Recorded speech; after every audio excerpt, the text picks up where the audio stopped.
How's it going, world? It's your boy, Jamie the Motivator. I'm here today on another episode of the Too Crowded Podcast. Today, I'm here with another great guest.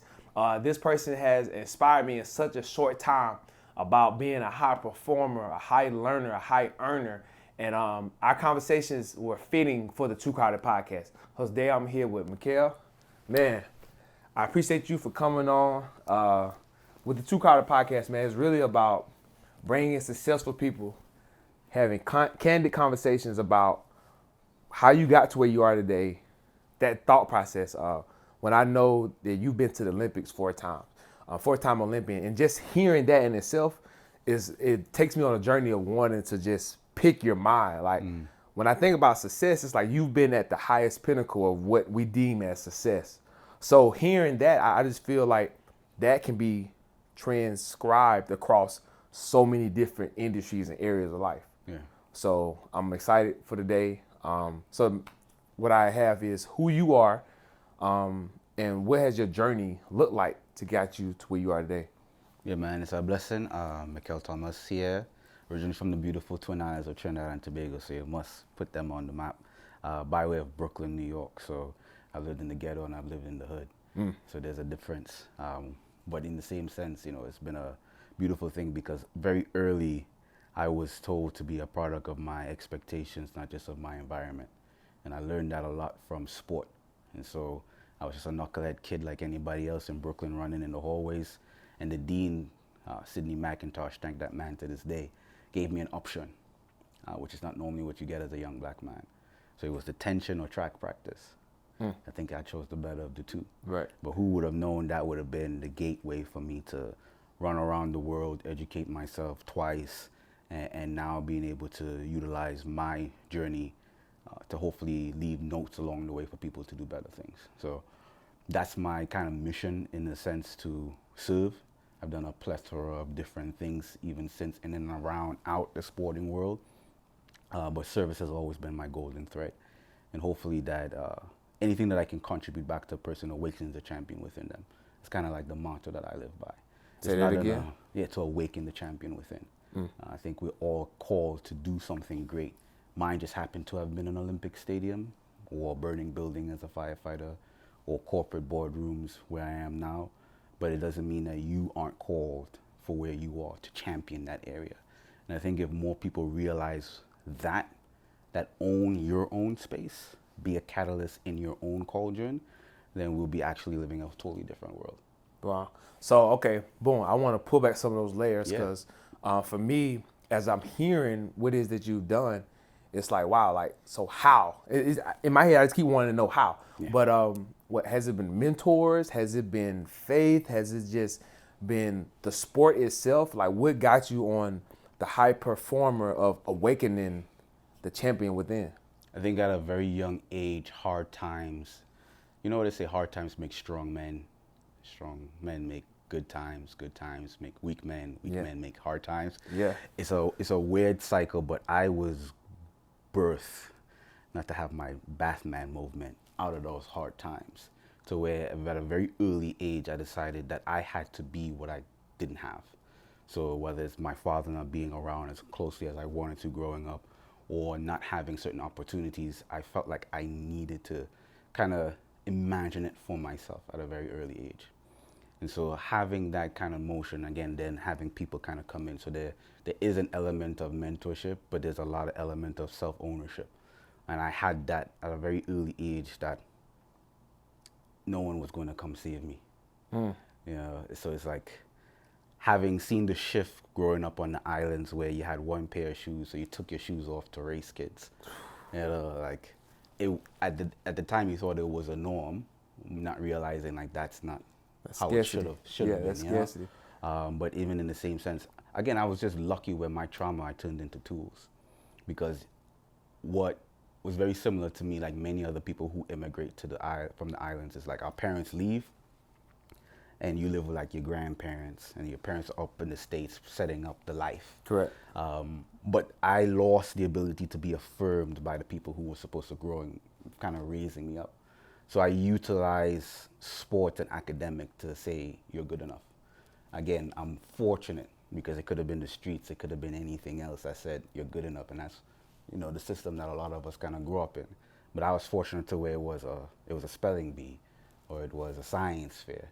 And once I heard that you were good enough, it kept growing. And then sport just became another way where that affirmation as a early kid I yearned for.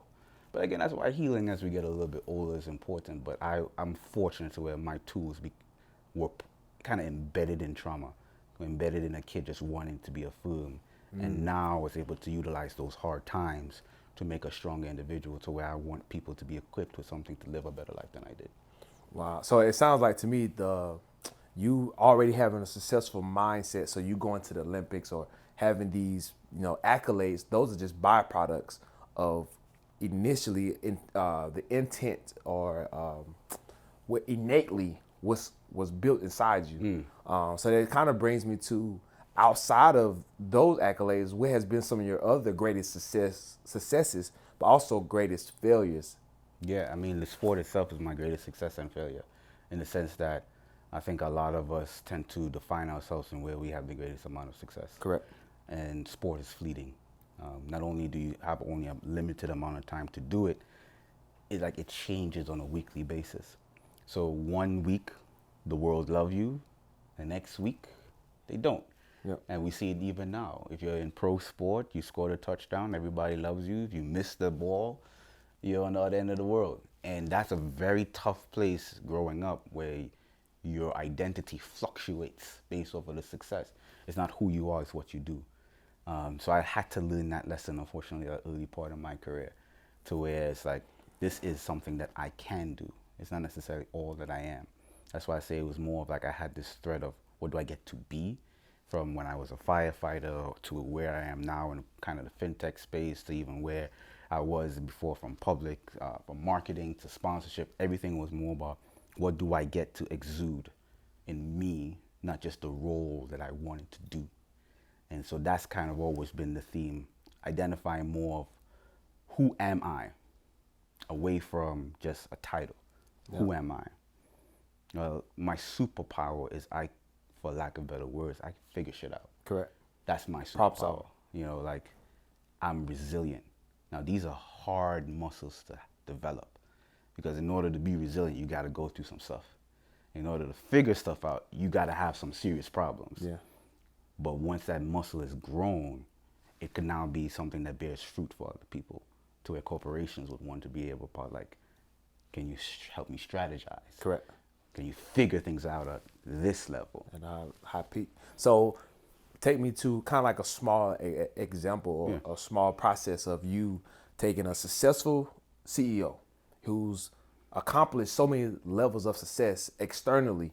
The business is here. They have the houses, they have the cars, they have this, but then at home, their marriage, their kids, their personal fulfillment, or they don't even feel like they're at their success because, like you said, you're not defined by the things you've done, but by who you are. But that executive or that person at that stage, how do you take and shape and mold them to go to the next level when everybody's telling them they're already successful? Yeah, the thing is, there's enough research out there that shows that people are more fulfilled in the pursuit of than the achievement of. So it's that's daunting. It's crazy. So we're literally wired to be carried on a stick. We're more fulfilled in the pursuit of the task than the actual accomplishment of it. Think about it now. It's like if you look at sneaker contracts for any pro sport, it's the potential. You don't get paid off of who has the rings. Or there'll be guys who have been on the bench that would technically have 3-4 rings that should earn as much as, say, JamieTheMotivator. I think that's the kid, the French basketball player, who's projected already a #1 round pick. It's off of his potential. That's what people like. It's the idea of what could come if I close this deal. Not that I actually closed it, but what can happen when I expand, or that pursuit is something that we're currently triggered in. So that's why we try to teach people as much as possible. So there's nothing new underneath the sun. It's just I'm going to bring concepts from different places. And that's what's made me good as a strategist is I've worked in public service, I've worked in professional sports, I've worked in corporate arenas, I've worked in marketing and sponsorships, where we see this all the time in the startup space. An idea that works really well here becomes a disruptor in something else. If you think about even the idea of like crowdfunding, it's nothing new. Crowdfunding is pools of people putting their money together. Well, minority communities have been doing that for a long time. For centuries. For centuries. Yeah. In fact, one of the largest minority communities built one of the biggest banks in America, Bank of America. Wow. It was originally Bank of Italy. It was a small Italian group of people putting their money together, and then it expanded to the masses. Like, history leaves trails, and you see it. And so when you see all of those ideas and things, it's like you study, like you said, it's about what has been successful in one. There's principles and components that you can then pick and peel, and then you apply as testings for another thing. So the scariest thing is that we fear the unknown. But if you do what you know, that's what allows you the opportunity to kind of move forward. So there's a lot of different tidbits, but to kind of go back, it's like being present in the moment allows you to realize you're already blessed. And being grateful in this moment allows more fruit to come from it. And so it's like, even now, it's the idea, I try not to manifest what I would want, but who I would want to be. So I'm already fulfilled. I'm already at peace. And from that, I'm allowed to do a lot more things. Rather than, I want to be the CEO, I want to be the VP of this.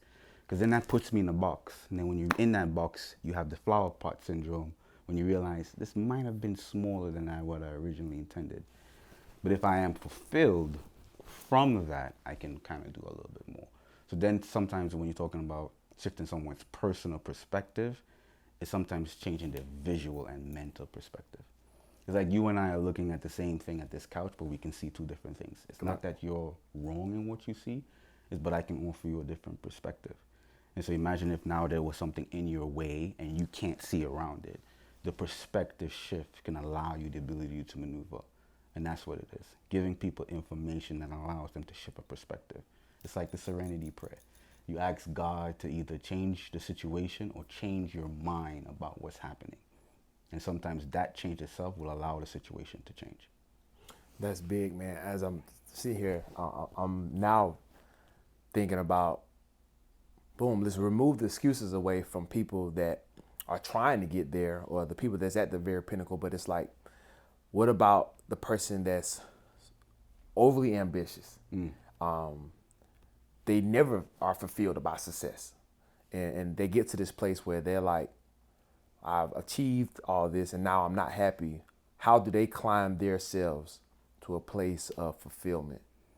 It's tough because I never really came across someone who's overly ambitious that's a bad thing.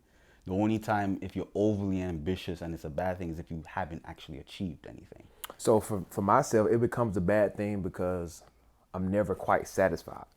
Like you said, it's the pursuit, but then when I get to the destination, now it's like I'm looking for the next destination. I'm pushing the goal further now, but it's like I have to like consciously remind myself, like, hey, breathe and soak in this moment from everything. And I know if I have that, it's so many people who probably struggle with that as well. Then you just go through like 5 whys. So something that you want. Why do you want it? We can do a little demo right now. So say you want to open a second franchise. Correct. Why? Of course, more money, more reach. Why? Why is that important? Why is more money, more reach important? More money, more reach comes more access, more success, more money to be able to go into other industries. What are the industries you want to go into? Why? Ultimately, to create more wealth, to be able to where my money cannot work for me. Why do you want more wealth? More wealth so I could change my generation, so I could change my family's name, so I could get to a point where I'm just working now off of my ideals, but not my hands. And why do you want to do that? Because I ultimately deem that as being success. That's it. That's what you're chasing. So now it took us literally, and I was counting here, I don't know if you saw in my hand, 5 different questions I had to get to actually find out what you're chasing. You ultimately want a legacy to live for yourself that will live beyond you. That's what you want. It's not the franchise. So you will chase the franchise. You will chase the car. You will chase the meeting. You will chase the different industry because they're all adding to that. Now that is there's a difference with businesses where you have the mission statement and the vision. And the vision tends to be the bigger picture. Correct. That's your vision. That's going to live longer than you. The idea of legacy. That your kids can eat off of. That's a Rockefeller. You know what I'm saying? Wow. That. Yeah, that thing. Now, Rockefeller's name lasted longer than the individual men that did it. Correct. But it's not that single act. It wasn't the first purchase that made that name significant. They were chasing that legacy. And now that you know what you're chasing, now you have a golden standard. Now you have something to compare to. Does this deal add to my legacy? Now you have a decision maker. And now that helps you become more precise. You just got that for free. Wow. they got it too, because it's like you just keep pulling back the layers of why, and keep getting those answers, and it leads you exactly where you need to be. Yeah, and don't be scared of the idea of it being something bigger than your own time here on this earth. Yeah, I think that fears a lot of people, because they're like, I'm gonna put in all this work, it's gonna be for nothing. And I think that's what some people feel like, if they're not reaping it on a daily, then they don't deem it as being successful. But it's like, honestly, my granddad or my dad really didn't leave me much to start with. I learned what to do and what not to do for my dad, but I can't say nothing for my granddad. But for my son and his son and his son's son, they're gonna be like, oh yeah, my great granddad, Jamie the Motivator, did X, Y, and Z. And I think, for me, that's successful. There you go. Yeah. Now you have something to compare the future decisions that you are able to make. So now you have something to say yes and no compared to. And that's rest. Being able to say no is rest. Yeah, because you got to earn that. That's 100%. something that's earned. Now that's not going to be overnight, No, but at that's least something now that's you earned. have something. So even if and it's seasonal, okay? So it can change, because when your kids get older, their wants, their needs will affect how you position certain things.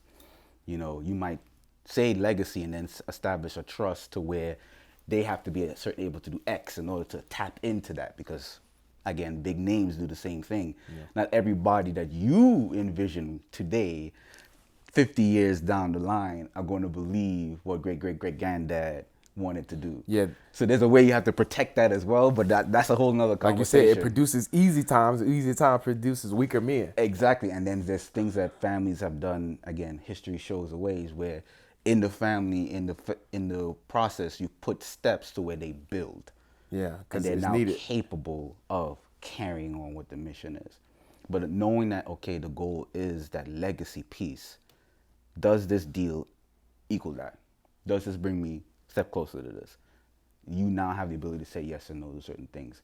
And to me, that's one of the hardest parts. But always know that it can change. In fact, it most likely will. Change is inevitable. But this process is principle. And knowing that is a tool that you pull out in different seasons. And then when you're talking about, which is very important, when who comes a part of it, whether it's a partnership period, spouse, business, ask me the same question. Why do you want to be a part of this deal? Why is that important to you? Get down. And if there's not an alignment, then I appreciate you. Yeah. Let's see something else that we can do in the future. I don't think this is the right fit. At this moment. At this moment. But you have to make sure that there is an alignment. And so if I can finally get you to a point where I can identify what it is that you ultimately want. For example, this podcast, it has an opportunity because it's content, and content can live forever. It can be redistributed. It can be positioned. It can even be translated. And this can live on beyond this single conversation. That adds to legacy. Check. Mission accomplished. So like going through that helps.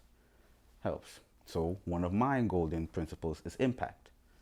Well, your mission for legacy and my mission for impact meets in something like this. Because this leaves a legacy and expands what it is that you're trying to do, while also produces something out there that I believe will bear fruit to impact somebody else's life. Yeah, it makes me think about, like, I've heard from great preachers that, everybody wants to be a millionaire or a billionaire, but that's not God's plan for everybody, because it's like so many people don't even know what they would do with that access, or it would just only be for them. So of course you wouldn't reach that level. So it makes me think about like the mission of becoming an entrepreneur that's had the access to whatever amounts of income because it's bigger than myself. And it's for my generation. It's for this time. Like we're enduring things or experiencing things from the who's of the world of billionaires. It's like being worth 200 billion. Like that sounds like I scratched my head on it. I'm like, it doesn't even sound real. I mean, you got to look at it. So the current billionaires are of industries of old. So if you look at some of like the most affluent, and there's a difference between like just having money, having fame, and having affluence and having influence. Like they're very important. But that's another piece.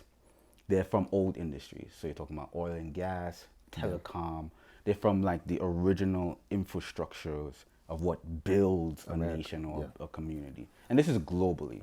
Like some of the billionaires that are of African or black descent, they're telecom, oil industry, talking about Nigeria and things of that nature.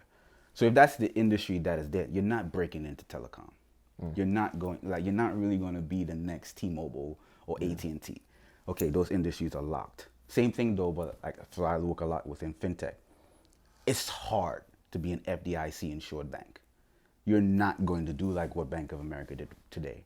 However, you can be a neobank. You can be a fintech. You can be in the position of the middleman between a community and established, to where technically they're your BIN sponsor or they do the banking for you, and I just do the part of gravitating and getting the customers and supplying out of the 20-something services of a traditional bank would do. I just do one or two things really, really good, and then become a SoFi bank or become Chime or become any one of those other neobanks or other banking partners that are now at a different level than where Bank of America was. Okay, now we talk about influence, affluence, and fame. Well, now fame is profitable. Yeah, lifestyle marketing and all of the I could name you 10 billionaires, you probably have no idea who they are. No. None. But that's industry as of old. And now is the days where your social equity is financial equity. It's a different industry. So now the story you tell people you can gravitate, the communities you can build, becomes social collateral. To where now you can either collaborate with brands or sell your own products and services and gain from them. The largest group of millionaires now are entrepreneurs, especially within the creative industry. Yeah. It's just like almost like the Wild Wild West. Yeah, and these people are 15, 25, 35, like there's no age on it. Yeah, I mean, let's think about it. We grew up playing those video games that gonna rot your mind. Nowadays, someone says that they play Roblox, for example, they literally can be a millionaire. A 15-year-old kid can earn a professional living equal to most professional leagues playing video games today. Not in the future, right. Like today. Right. In fact, here in Atlanta, there's actually like leagues that are being built to help, especially minority kids, get into those industries. Like you sign a contract, you get an agent. You understand what I'm saying? Like six figures. Right. 16 years old. So now, does this person need to go to college? Correct. So you can't preach the same thing you did 20, 30 years ago. But why was college invented? So go back to the why. College was an industrial revolution designed to help put workers in factories. Correct. But I told you, industry of old is locked, it's done. I have 2 degrees, so I'm not going to say don't go to school. Yeah, you were just against it, yeah. But there was a why. You know, so like, I wouldn't be opposed if someone said, like, at 15 years old, do I need to go to college? Let's talk about it. Let's go back to those whys. If you show me at 16 that you can make 6 figures a month, would I be doing you a service or disservice? Definitely a big disservice, because it depends, though. Proven. It depends, though. Because in the same sense with, like, venture capital, you go to venture, so you go to firms that would have all those big money deals, based off of also not just the money, but the network. So if you say, okay, I want to work in the sports industry, maybe the University of Michigan might be a good one for you because of their network. Or if you're saying, okay, I want to do medical stuff, maybe a Harvard degree would help. I want to do business, then maybe Wharton Business School, which is one of the best. Because you don't you're not just getting, remember, the social equity piece doesn't go away. Correct. Because right now, because of my alumni base, I can call anybody in a sport international governing body And get a call. directly. Yeah, yeah. Yes, I paid for the network. I paid for that piece of paper to join that club. Correct. Based off of where I got my master's degree. And so there is steps, there's games, there's Yep. things that you must take into consideration to where it made sense that I get my master's. Well, so we're talking to the 20-year-old version of you. Yeah. You know, what do you tell him about who you are today? Patience. The long game is always way better. Even now, I'm seeing the benefits of some of the relationships that I was able to establish. And I also wish that I probably invested more into some other relationships. Not necessarily that I wanted to gain from it, but in the professional world in track and field, it moves really fast. You have to go a couple of places. I have to live abroad for a period of time. But establishing those relationships, like never getting out of the people business is huge. Yeah, that's been one of my biggest successes to this day. Realizing my social currency is almost just as important as my financial. Yeah.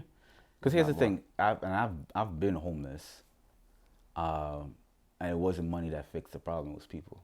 When you say homeless, what's the, because that can be so many different ways. Like, you didn't have a house, or you didn't have, anything that you owned, or, I mean, there was a situation where I was a part of a funding program that wasn't working.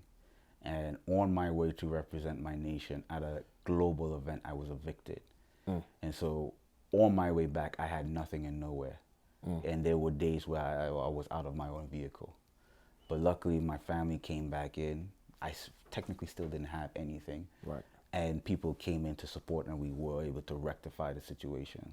But enough nights on there to really out there in the streets to think, like, what am I going to do from here? Yeah, and how did I get here? Like, and how can I not end up here again? And that's part of the thing that you must consider is like, what were the clues that led me to this point? And then now, what am I going to do to never be in this position again? Yeah, and I'm grateful for that mindset, because I told myself that, I will live in my gym before I quit. I will break into somebody's gym. Like, I would get a gym membership to be the last person there and sleep in the shower before I give up the dream of it. But because I had the thought process, it's allowed me to accomplish so much success. I think that's knowing your own limits is always a hard process to go through. But I always also think in contingencies. So I'm not the one to be like, I wouldn't say I'm pessimistic in my thought process, but I'm very confrontational. So I will go through the thought stream. What's the worst thing that can happen? Can I handle it? Then it's not that scary anymore. And then I know how to kind of work around it or towards it if I have to do with it. I think sometimes we avoid those hurtful things or fear. It doesn't mean that I'm trying to manifest that kind of results. However, if I don't see what it can look like, we have a problem. For example, if someone was to burst in here right now, I have 2 moves to close that door. But I was a former firefighter. I'm used to thinking of those contingencies. But again, one thought stream from one place brought into another thing could be the difference between saving someone's life or not. Correct. Or making that deal or not. So this is where it comes down in seconds. Seconds. But again, I think some people, we should start thinking about kind of worst case scenarios a little bit more. And if you can't handle the results of that, maybe you shouldn't make that decision. Yeah, if you're fearful about something in the planning or in the thinking process of it, when you actually do it, you're going to kill yourself before you even get started. And then that's also some healing too, because if you identify some limiting beliefs, you get to set yourself free. And I don't think people are willing to confront that. Sometimes it's okay. I back a lot of stuff up by research or the word or something, because I don't want it to just be my thoughts. Yeah. But like, there's been enough research that people would put themselves in known trauma, so known hurt, than what they don't know. So it's like, in layman's terms, the devil you know is better than the devil you don't. Wow. So I would rather put myself in a situation that I know is painful, but I'm familiar with. So I know that outcome. Than the idea of, say, The unknown. the unknown, which could potentially be better. Not saying that it's not hurtful, not saying that it won't like have a result. However, that result could potentially be the next step. So for example, like I'm gonna try to make it really simple, like public speaking. Ooh. You know that it'll be really good for you to just support and give the assignment to somebody else. But the fear of you being embarrassed on stage will prevent you from doing that. Or I've been in situations where I've seen crowds applaud or pause or say, take your time. Yeah. And then next thing you know, that person gains the confidence and they will overcome. And then you have a conversation with somebody, I like what you did. I want you to speak here. Yep. And so now the results of that are bigger than, nah, I don't want to speak. I'll just let Jamie do it. All right. He's good. He can. And this happens at a high school level, community level, and it grows and it grows. And it's just like, you could have took that step. Yeah, you would have sweat. You may have had to do a little bit more work to prep the speech or whatever the case is. But the results is, would it have been that bad if you did? Versus, what did I not gain by not going? Simplified, not always easy, but we do that also from picking relationships, partnerships, or even like betting on ourselves in whatever capacity. And you said that's kind of like healing traumas? 100%. Because at some point someone probably told you, shut up. We do that a lot in the black community. We tell kids all the time to be quiet. Grown folks are talking. Be seen and not heard. But kids are repeating that. Not and knowing taking that it for literally. Yeah, and so that becomes now a limiting beliefs. So my voice is no longer respected or wanted. And we already know in many situations, especially like in corporate settings, like black voices are minimized. I do not, even to this day, don't want to be viewed as an angry black man. If I am passionate about, I don't think that we should do that. And what ended up happening, corporations goes out tone deaf and puts out something, and then they're like, we're sorry, but was a black person in the room? Was somebody from the LGBTQ plus community? Was Latinx? Like, was that person in the room to say, you know, I don't think we should do this, or say this, or can we do this something differently? Without them being viewed as, you're just an angry black woman. Correct. Or you're just a passionate Latina. Like, we have to do a better job of owning our voice in our space. So is that something that somebody can, overcome that without going to a therapist, or, they can kind of overcome that with themselves? Like, what are some exercises just to kind of Therapy, I'm an advocate of therapy because, again, everything that I used with you was a tool. You understand? It wasn't my opinion. It was a tool, it was a proven concept. And therapists are a safe space for you to voice your opinion, but then also gain tools and actions that you can actually take in. So I'm definitely an advocate of therapy for one. There's always books, podcasts, research, things of that nature to help people to be able to gain a little bit more tools for them to actually implement for themselves. And I think that's always the key things. What are the actual action steps that I can take to address this? But knowing yourself is always the number one rule. Know thyself. Yeah, once you be true to thyself, you know thyself, as Shakespeare would say, that kind of unlocks so much. So for me, I love mantras and quotes. Yeah.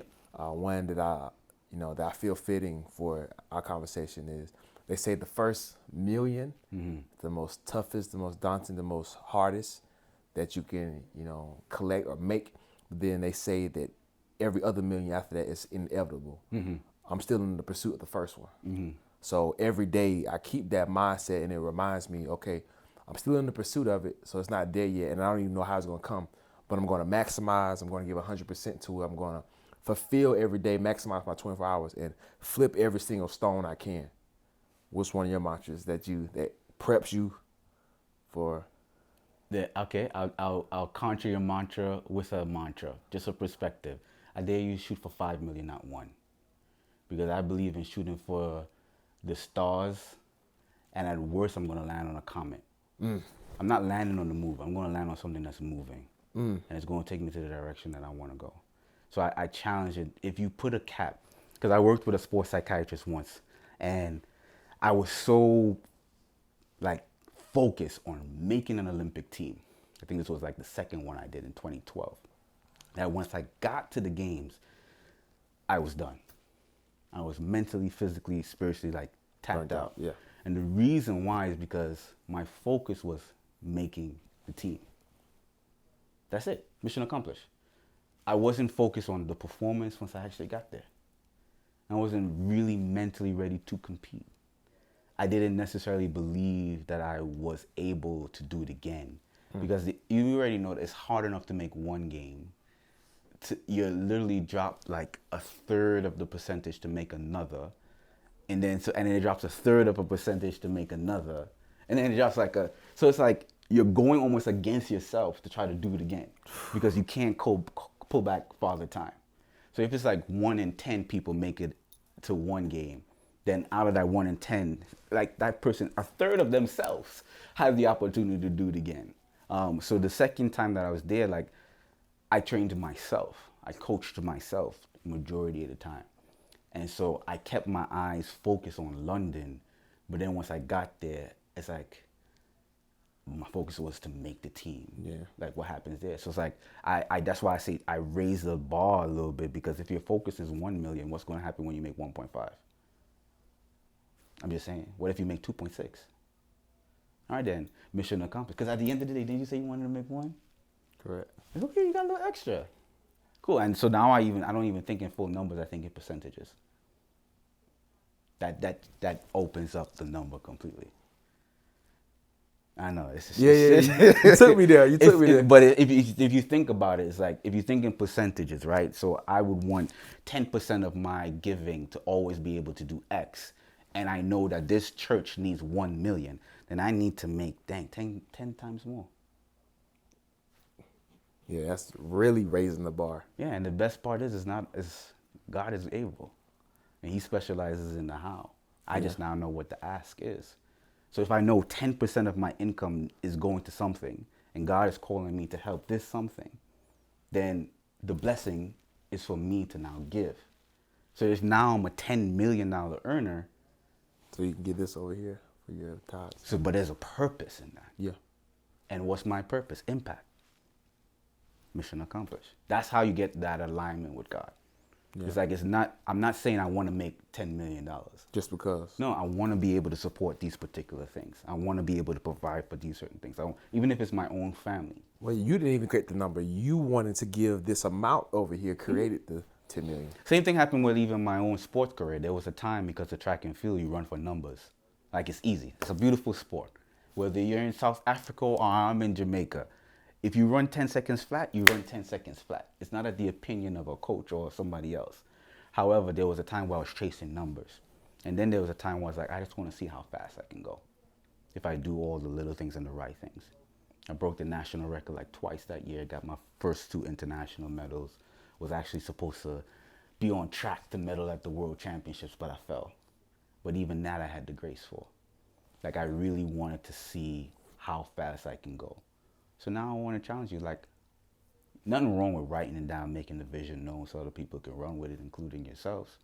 I ask you, though, I challenge you to maybe raise that number a little bit higher, but then also see how much can I make this month. Just like, take the roof off. Yeah. And then, okay, do it again. Take the roof off. And then small steps in the right direction, you'd be surprised how far you'll come. Because again, there's you and then there's God. He specializes in the in-between. Yeah, infinite, limited. 100%. So did you give your mantra? It was the shooting for the, so yeah, I truly believe in shooting for the stars but landing on something moving. Okay. Yeah, that's my goal. I'd rather land on something moving in a direction further than I was expecting. Because I never thought I would be where I am today. I never thought that I didn't even know island boys can leave that small island of Trinidad and Tobago. No. But it was because of something I saw here in Atlanta in the 96 Olympics. Someone who was from the same place like representation is huge. That showed you it was possible. Very, very possible. Yeah. Now, my career wasn't anything like him, but I'm very proud of what I was able to accomplish. But it's far more than I ever thought for myself. And if God has been able to do everything he's done so far for my career, like, I truly believe the rest of my life is going to be even greater. Like, if being a former firefighter, being a former 4-time Olympic qualifier, if that's what I've done this far, it's nothing compared to what God's about to do. I believe that with all my heart. So I can't wait. Yeah, man, it's exciting. Like I don't know how somebody can wake up and not be excited for the unknown. Like every day is unknown, so it's like that excites me, and that's my perception of it versus waking up with attitude, or waking up like, oh man, gotta do this today. I get to do, Yeah, that get to do something. versus I Yeah. have to do is huge. That's a major shift in, in forms of numbers. Yeah. It's hard. I mean, hard days comes. It happens. But I do know, like, when I wake up and tell myself and continue to remind myself that I already am, I am is God's name. And it's one of the most powerful things. When we forget who we are, we have to remember who God is. And one of the first things we're introduced with in the Bible, who God is, He's a creator. God said, God made. And so we have that same ability. And so waking up knowing that I am already blessed, I am love, I am peace, I am joy, I am power, I am all these things. I'm speaking not from myself, I'm speaking from God. And He lives and breathes in me. And so now that allows me to say and move with some sort of intent and purpose. And again, now you have a golden stick or measuring tool to put that in. And in the season, your intent and purpose is legacy. Then you move through the rest of your day to add towards that part. And so there's ways that all these things have to be reapplied as many times as possible so it becomes a part of your nature. So there's a strain of thought, right? So an idea rests in your heart, you formalize it in words, in your mind, your thoughts repeat, and then they speak out words. Your words then invoke an action, and the action multiplied by time becomes your characteristics. And your characteristics multiplied by time becomes your nature. So if you want to change your nature or your nurture or everything that's around you, you got to go back the step.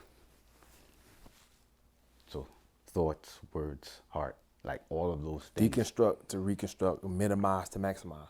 100%. But there's knowing that principle. I mean, it's said in the words, right? Life and death is in the power of the tongue. But then you have to take it one step. There's a renewing of your mind and being able to capture your thoughts. Those type of things make a difference. You can change your thoughts. But time is always a great multiplier. Man. All right, man. Wow. Can't wait to run this back. Like, I feel like this is gonna be, my soundtrack for the next 5 days. You gotta do that, and I really challenge people to do that because when our minds, we only hold a stream of thought now for like 15 seconds. We have less than a goldfish. It's crazy. Correct. So when you listen to something, you capture it, and then your thought kind of runs with what you just heard, that you miss everything as it kind of comes after it. So I definitely recommend to other people, like, just listen to it more than once. Every single time you'll be able to pull something from it. It's gonna pull out something every single time, man. Like, I watch that movie 300, maybe 5 times a year. Every time something different. Yeah, every time, and it unlocks my fitness, my faith, my nutrition, business. It just brings it all full circle every time. I'm like, okay, what's the excuse? What's the worst that can happen? I just ask myself those questions, and it sends me on a journey to push further. So there you go. All right, well, you've seen it here first. This has been a real in-depth, high-performing conversation. I challenge you to take this conversation, reply it, repeat it, rinse and repeat, as you say. How can they find you? Mikel_Thomas on all social platforms. I guess I'm fortunate to be verified, so it'll be easy to find me on those things. And just DM me, message me, man. Let's link. I actually talk to people. Absolutely. And he will reply. As always, comment, like, share this video. Follow Too Crowded Podcast. Shout out to Bella Visuals. Anything you need on the podcasting scene or the entertainment scene, make sure you inbox him. He'll take good care of you. And as always, I meet you at the top because the bottom is too crowded. Peace.